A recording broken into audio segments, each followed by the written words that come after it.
Hey, folks, and welcome to Direct Kicks. What an amazing show we're going to have for you today, because we're going to react to perhaps the greatest soccer game I have ever seen and the world has ever seen. This was an amazing event. After 4 long weeks in Qatar, we finally got the final, and I have got the perfect guest for you today. A guy who's an absolute legend in the Canadian sport of soccer, and I'm so glad to have him on board, have him on the show. And Alex Bunbury, welcome to the show.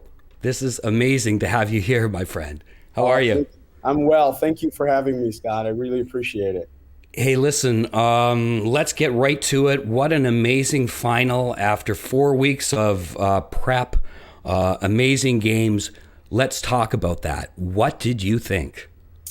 Well, obviously, I wasn't around to see games 40, 50, 60 years ago. So, I'm sure back in the day when Pele played in 58, I'm sure there are many people who saw those games, thought that they were the greatest games in the World Cup, right? Because of Pele and other great players that played. But as far as I'm concerned, from my perspective, this was the best game, World Cup finals, or any game that I've seen ever in my lifetime. And it goes to show that the beautiful game is once again the beautiful game. When they're up to nothing, I think we all thought, okay, there's a chance, but not much. Boy, the whole world watched and the whole world was amazed by what happened. And I think that everybody who's a Canadian remembers where they were, if they're old enough to remember the Summit Series of hockey. Oh, yes. But that was just Canada. Yeah. The whole world will remember where they were and who they were with when they watched that cup. It was an amazing final. And I think that it stirred the emotions of Canadians watching soccer, maybe not the first time, but certainly it grabbed a hold of everybody. And everyone's going to remember where they were. I can't get over it. I didn't get any sleep last night. I was like, the cops were over 3 times, 911. I was screaming so much, and I'm not the only one, right? So, how did you feel? Like, who were you with, and where were you when you were watching it? Well, I was with some friends, and we were watching the game. And of course, I have my brothers. They're watching the game from afar. And it wasn't only about watching the game with loved ones or family members or friends and what have you. It was the entire atmosphere. I mean, it was. I said this on a post. I said it was surreal. Not in the sense of surreal. It was surreal in terms of, are we really seeing what we're seeing here? Is this really happening right now, right in front of our eyes? It was an amazing feeling. And when the game started, I thought tactically France came out really poor. They decided to drop off and let Argentina just dominated them in all aspects of the game. And I'm like, what the heck is going on? Because I expected France to come out fired up, and they weren't. So for the first hour, the game was dominated by France. And Messi was just orchestrating the whole play. He was there, just his greatness was felt. Then all of a sudden, this 23-year-old phenom decided that I'm going to take control of this game, and I'm going to show my greatness, and I'm going to lead my team back to the promised land. And he almost pulled it off. Wow. And so you got to see 2 great athletes just doing their thing. Messi is right up top as probably one of the greatest, if not the greatest. But I'm telling you right now, the best player in the world is Mbappe. Yeah, the power and speed. Player. The speed, the power. I mean, it's incredible. He is the best player in the world, and that's not being disrespectful to Messi. Messi's had this throne alongside Cristiano Ronaldo for the past 20 years. We were just blessed to see greatness from these guys. But it's very rewarding to know that we have a player of Messi, Pele, Maradona, Cristiano Ronaldo. We have a player of that caliber coming up for us to look at. And we have other players that are coming up. So the game is in great hands when we see this. The beautiful game is in great hands. It's like a lot of sports. When the older generation move on, it's the younger generation that are coming up. And speaking of that, let's move on to our Canadian national team and how we did. I thought we did quite well.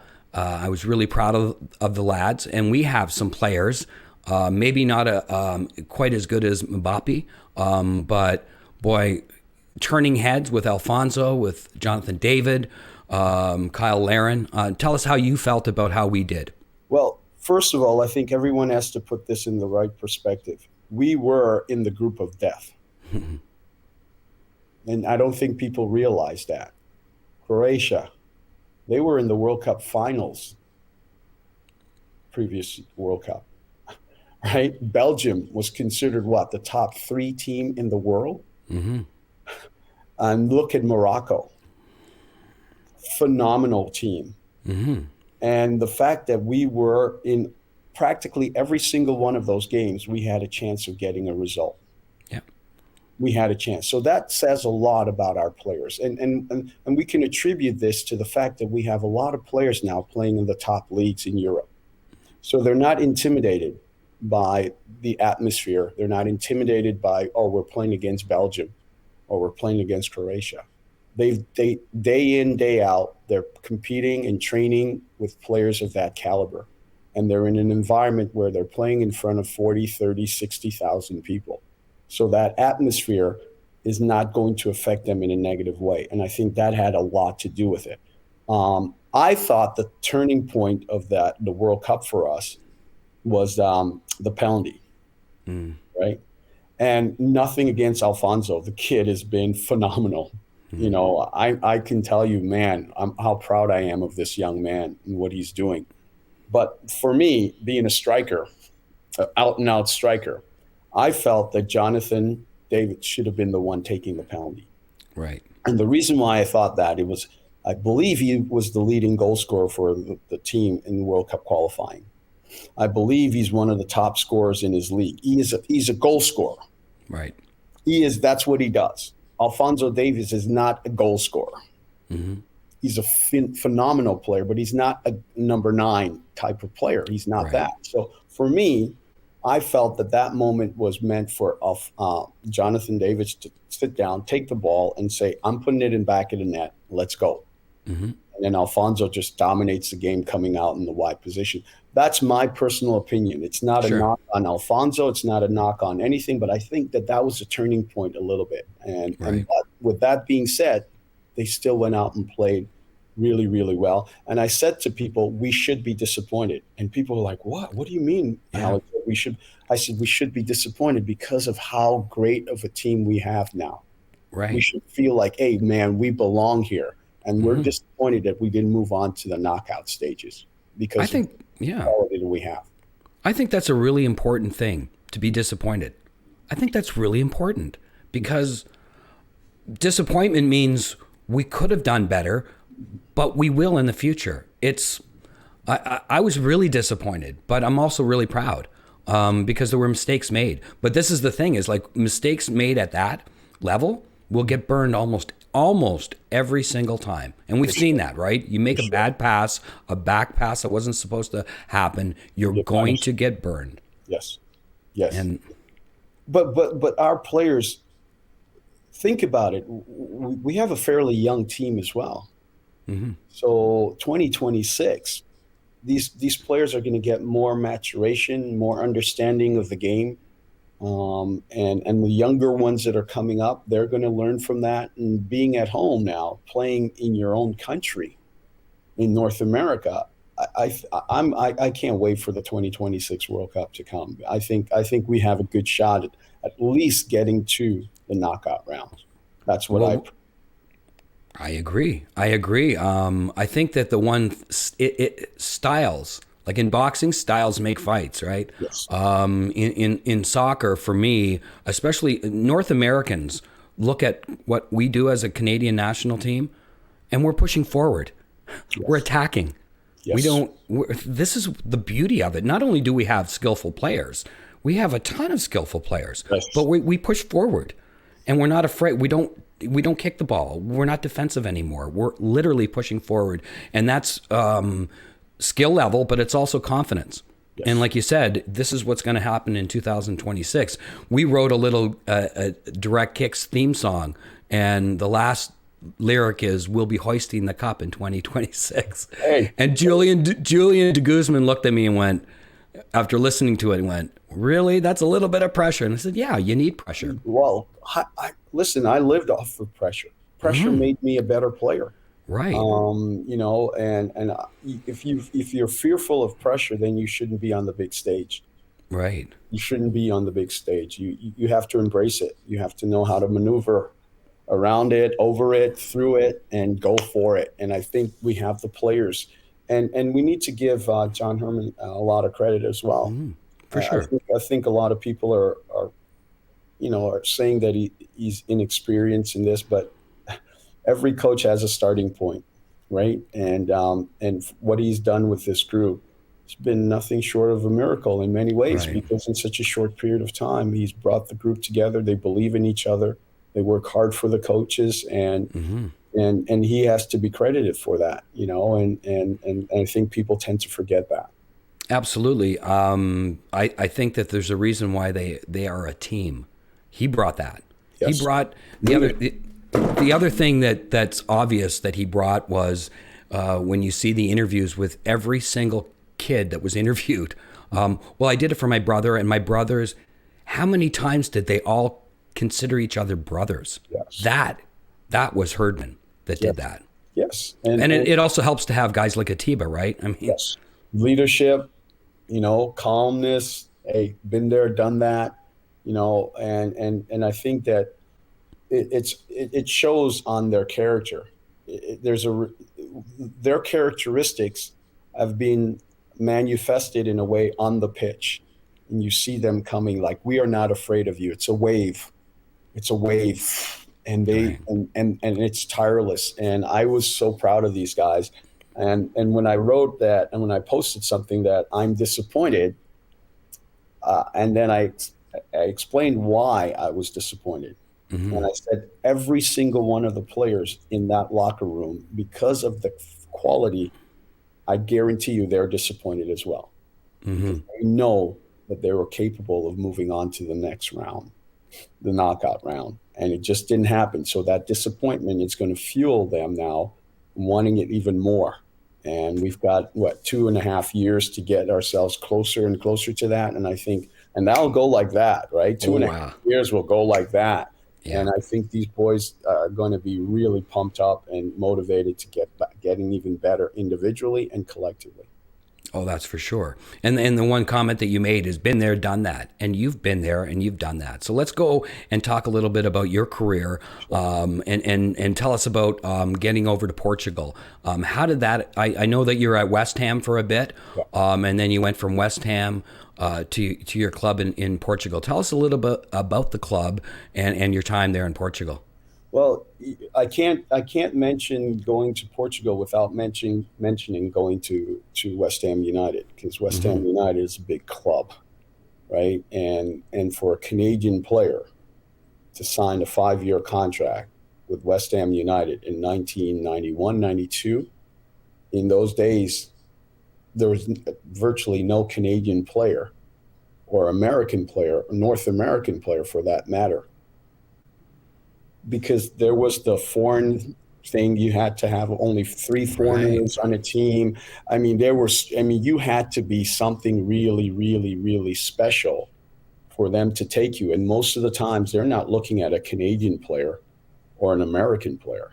They're looking at other European players to come in as their foreign players in those days. So the fact that this Guyanese born, I'm an immigrant, born in Guyana, Plaisance, Guyana, migrated to Montreal at the age of 9, grew up playing, learned to play the game at 12 in St. Leonard by the Italians. The Italians taught me how to play the game. I was fortunate enough to have a coach, Mike Chiseo, who took me under his wing. He was like a father figure in many ways. And he took this young black man young black boy under his wing. And that's what I appreciate more than anything, that what the beautiful game does, how it brings people together of all race and nationalities and demographics. And that was a situation for me. And I had support from my parents, of course. My mom and my dad gave us the foundation. The youngest of 13, 8 brothers, 4 sisters.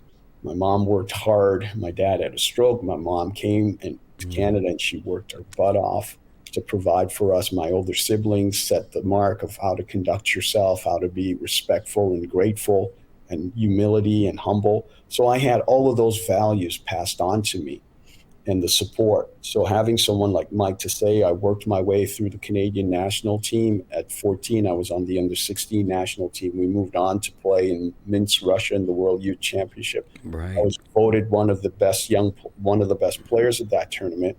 And then I was called up for the Canadian national team, senior team, at the age of 17 that qualified for the 86 World Cup.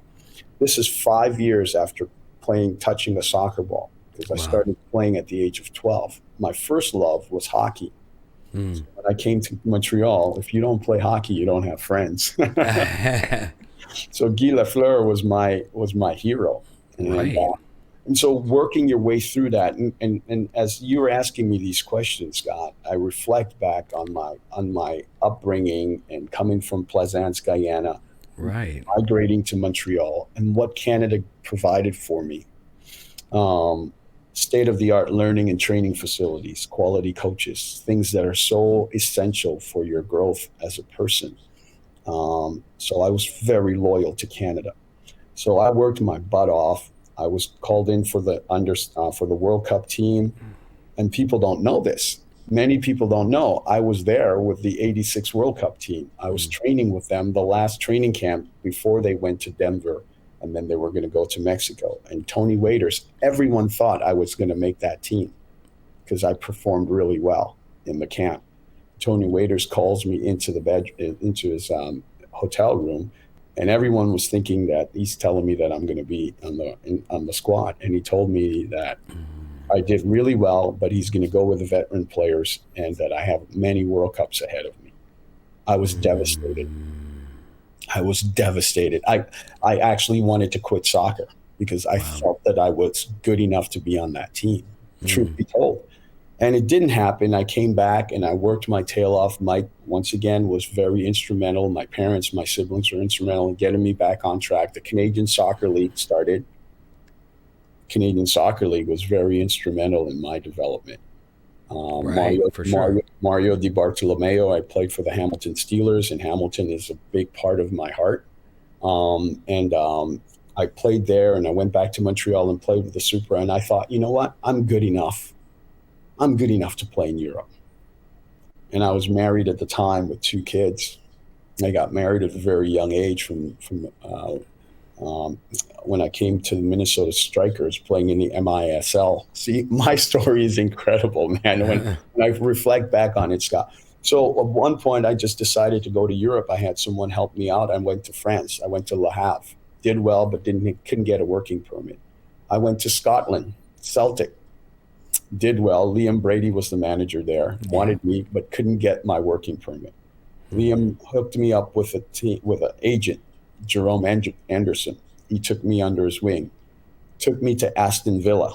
Big Ron Ackerson was the manager then. Oh, big run. Yeah. Loved me as a player, but went with Dean Saunders. He had a choice. Went with Dean Saunders. I'm devastated. So I went to Wimbledon. Oh boy, the And crazy gang. yeah, the crazy gang. So I'm at Wimbledon, and then I get a phone call that my dad passed away. So I come back, we buried my dad, and then World Cup qualifying is on the way, and we're playing against, and I'm playing well, and we play against Bermuda, and we had to win this game or else we would not make it to the next round, and we won that game 4-2, and that was the game that I scored a hat trick, the first hat trick ever scored in the World Cup qualifying. Right after that, Jerome Anderson, we're flying into Bermuda to play them again. I'm at the hotel and I get a call. No, before that, I get a call that I have to fly into London because there's a team that wants to see me after they saw that game.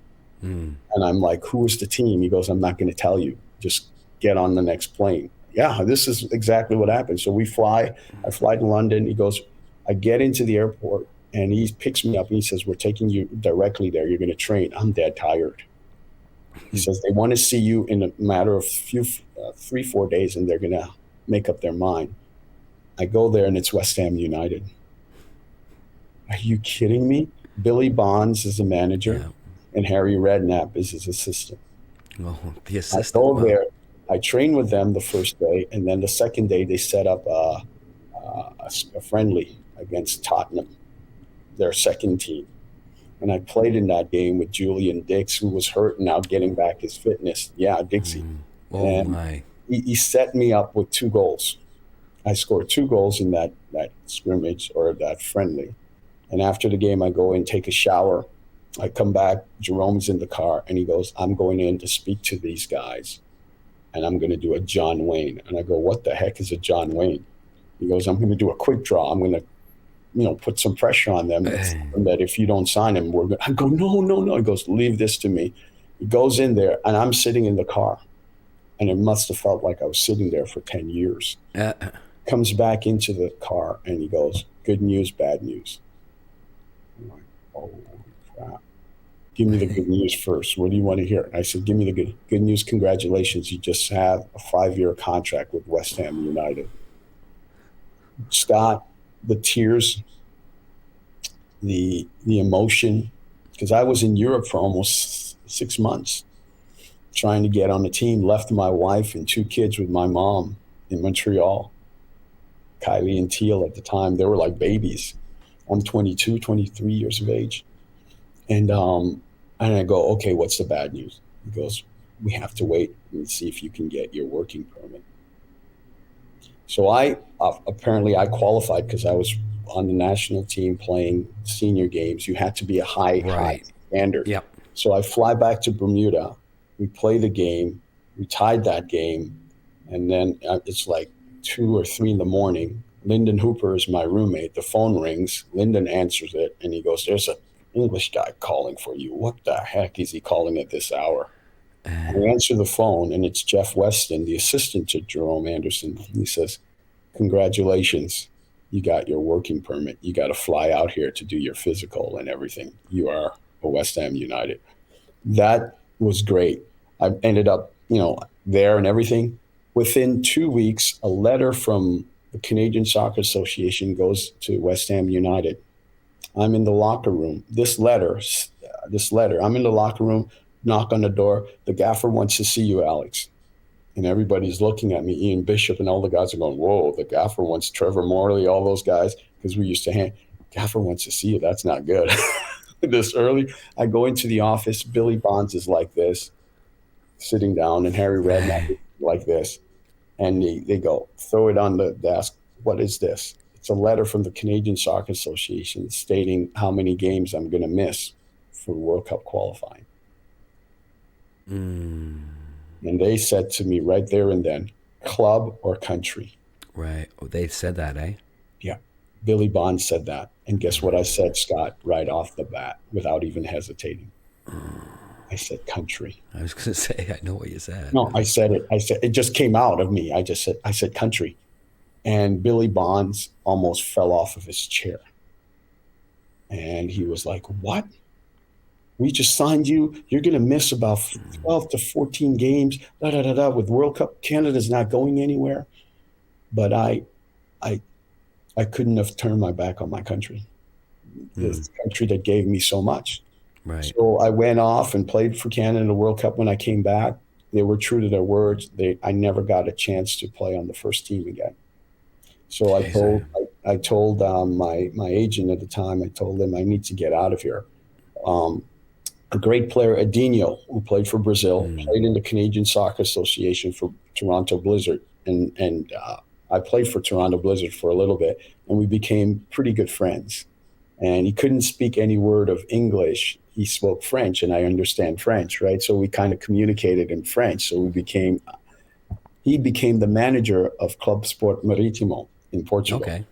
And he found out about my situation through a mutual friend. They contacted me and said he would like for me to come over there because he thinks of you highly as a player. And I said, no, I didn't want to go to Portugal. I'm like, Portugal? Why would I want to go to Portugal? I'm in England. I want to meet. So Jerome says to me, my agent, Alex, unfortunately, you're playing in the reserves, you're scoring, you're playing fantastic, but teams right now are not going to, they're not going to come in for you. So you should go. So that's how I flew into Madeira, most beautiful place. I went there, practiced. Adinho was like, we want to keep you. The president, Rui Fontes, was like, we want to sign you to a 1.5-year contract because it was halfway through the season. And that's when I ended up signing with Marítimo. And it was the best thing that ever happened to my career. I ended up there. I ended up being their all-time leading scorer to this day. I think I was the first Canadian player to become the all-time leading scorer for a first division club in Europe, or for that matter, Canadian or American. I ended up winning Foreign Player of the Year in '94. I believe I'm the first Canadian player that ever did that as well, in either American or American or Canadian. And Marítimo has been everything for me, and that's how I ended up there. And the reason why the club and the island has this affection for me is that I had a chance to leave the club and go to Benfica, or to other clubs that were interested in me, because I'm one of the top players in the league now, and I stayed loyal to them. I didn't leave. So I ended my career in Portugal at Marítimo. Then I came to the MLS and played with Kansas City Wizards, and my ankles had problems. I didn't play much because of my ankles. We won the championship in 2000, and after that I just retired and I kept it quiet. And I've been working with youth development programs, especially for underprivileged kids, for the past 22 years. That's what I've been doing. That's awesome. I mean, so sorry for the lengthy story, but I think people it, get to know the story behind the Marítimo thing and all of that in the West End. Absolutely, and to have to go through that, I hadn't realized that you were going through when Harry passed away. I didn't realize that. It was at that point in your career. That must have been very difficult. And the one thing that I know about you, Alex, is that your family is so important to you. Youngest of 13, yes. And so important. I'm not the youngest. I'm the second youngest of 6. So I understand the importance of looking up to the older people in your family who have guided you. And your mom, Doreen, must have been so supportive of your career. And to have your brothers, like 8 brothers. Now tell me a little bit about your brothers and whether they played and what kind of athletes they were. Phenomenal athletes. Yeah. My older brother, Roy, back in Guyana, was an incredible soccer player. And he passed that on to my other brother, Morel, who passed away as well. He was a phenomenal football player, soccer player. And then my other brothers, Tony and Sammy, they were incredible soccer players, went to Division I soccer in the U.S., scholarship. And so I learned from my brothers, and it was passed on to me. But I didn't like soccer when I was younger. I loved cricket because we were British Guyana and we learned cricket from the Brits. And Sure. when I came to Montreal, I was really good at holding a stick. So playing hockey was the natural thing for me. So hockey and basketball was what I loved when I was younger. And then my brothers kind of forced me into playing soccer. And I fell in love with the sport at the age of 12, and I dedicated myself to the sport, and I was committed, and I made the sacrifices that were necessary, and I was competitive, passionate about it, and I took care of my body, my mind, and I listened. I had the right people around me who would tell me the things that I needed to hear, not the things that I wanted to hear. Right. And that was so incredibly important to my development as a player, and most importantly as a person. Right, and then you've taken all the things that you learned from your family, and you have your own family now with incredible 2 sons. Tell us a little bit about Teal and Mateo, and is Teal still at Nashville? Yeah. Oh man, I as a father, I cannot. I'm so blessed. My daughter Kylie, she's an actress. Yeah, great actress, eh? Every Wednesday, her program Big Sky on Right. ABC. She's been phenomenal. How's that, eh? Yeah, I know, I know. And then my son Teal followed in my Yeah. footsteps, and he's been an incredible professional over what? He's going in his 13th year this season. Then my other son, I have three sons. Logan, who was a heck of a Logan, soccer yes. player, but he followed in. He went into the music, so he's a hip Okay. hop artist, Excellent. very popular hip hop artist. And then my youngest, Mateo, he's on his way. I mean, I moved him out from Sporting Kansas City to go to Birmingham because I wanted him to be in an environment where he's playing against men and training with, Right. because he just turned 17 a few months Yeah. ago, and now he's just got called in to go to Benfica. So he's going Wow. to be going to Benfica the middle of early part of January for a little training and tryout, and they're very much interested in him, and I'm going to fly in there with him. So I'm blessed. And I have four grandchildren now. Teal has three, and Kylie has one. Amazing. So I couldn't ask for anything more. Great children, their mothers, fantastic moms, and life is good. Can't complain. Life is good.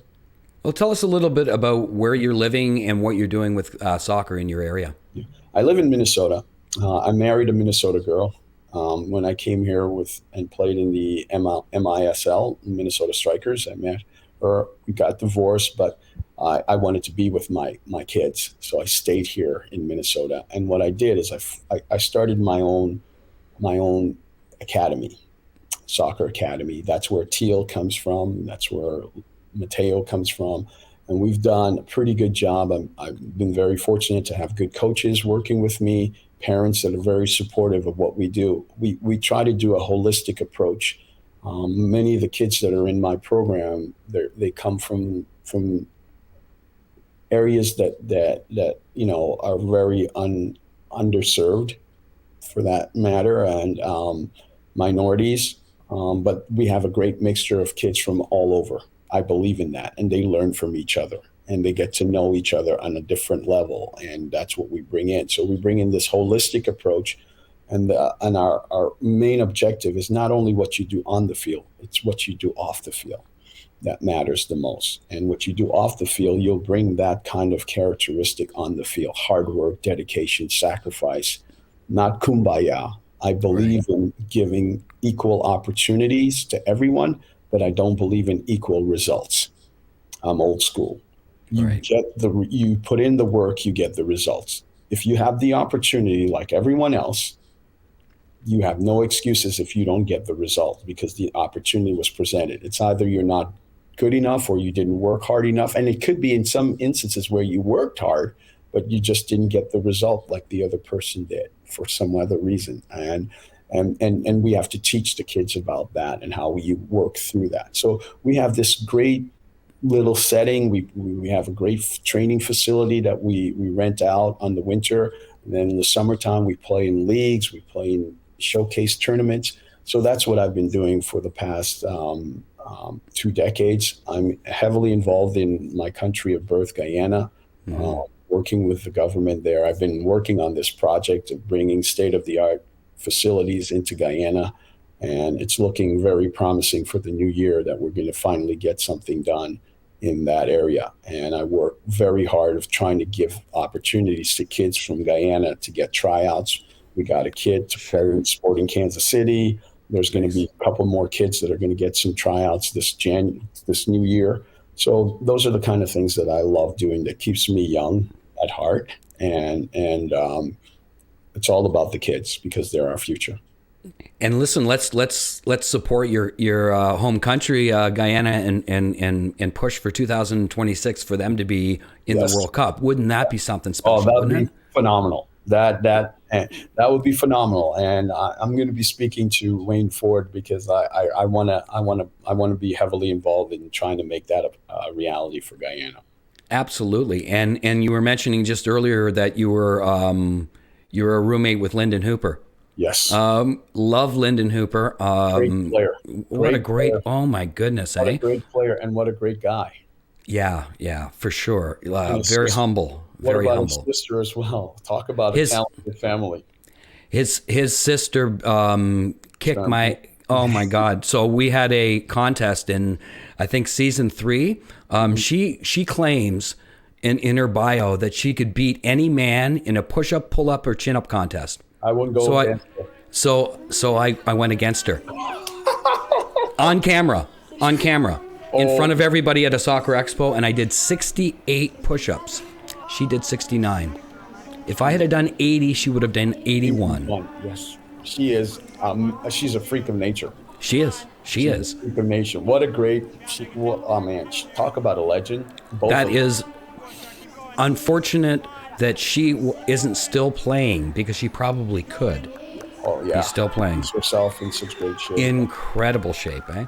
So that's really cool that she's that the Hooper family, they come from Guyana too. Yes. What we have to do together is we have to have our cameras come down to Guyana and showcase what you guys are doing. Listen, that's really important. Make it happen. I will make it happen. Yeah. You guys come down there.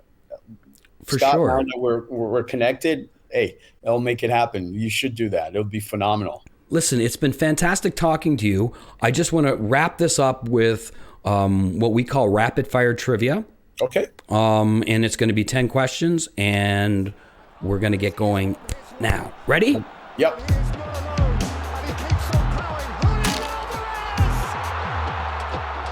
All right, Alex, ready for soccer rapid fire trivia? Certainly. Let's go. Okay, so for the people that are watching at home, please either buckle up or stretch or do both. Someone's going to get hurt here, and it isn't going to be me. Okay, question number 1. Kylian Mbappe had 3 goals in that incredible 2022 World Cup final. But who was the last one to net 3 in a final? He played for West Ham United. Hurts. What's the name? Oh, God. You got him. I think I got it, but I can't think of the name. But I know who it is. I know he played for West Ham United. Oh. Well, you know what? Corny's going to come out and he'll just show a quick one. It's Jeff Hurst. But you did have Hurst. You did. Hurst. I didn't get the first name right. I know. So come on, guys. We'll take that back. Corny comes back and apologizes for coming out. Question number 2 is a follow-up. Ooh, this one's tough. Who was England's manager in 1966? Oh my goodness! I know you'll know the name, but I wasn't even born then. I know I was 3 years old. I wasn't even born there. Scott, come on, man. Alf Ramsey. Oh my gosh, I know the name, but yes, man, so do I. I mean, he's a legend, kind of, right? So that's all right. Okay. He is a legend, but I wasn't born. That's the excuse I'm using, and I'm sticking with it. If you were a member of a union, what is the best soccer position? If you're a member of a union, what is the best soccer position? Goal scorer, striker. Striker, correct. Striker, correct. There you go. This is easy. What European team did Canadian midfielder Julian de Guzman first go to? What European team? Was it in Spain, I think? Oh gosh. That's a good one. You got me here, Scott. Oh, Corny comes out for the yellow card. That's Marseille. Marseille. Oh, it wasn't Marseille in 1997. Oh wow, I was in Europe then. Right. We got him on camera the day before he left, which is really cool. Okay, true or false? Number 5. True or false? Frenchman David Ginola once dislocated his hair while celebrating a goal. True. That's true. He did. Yeah, his hair was just outrageous. Yeah, beautiful. Oh. And it was he was delicious. Okay, so that's true. Yeah. Okay, so this is something that we haven't talked about, and we should have. Name the TSN announcer who pronounces Bunbury. Bunbury. That will be the great Vic Router. Yes. And I will mention this, that I named my dog after you. I did mention that, right? I had my beautiful dog, Bunbury, and my neighbors thought I was a freak. Because this is true, I never called my dog Bunbury once. I called my dog Bunbury. So people are going, what is wrong with that man? So anyway, I love Vic Router so much. Yeah, Question number 7. In 1999, the Canadian men's team beat Jamaica 1-0 at Varsity Stadium. Who scored the goal for Canada?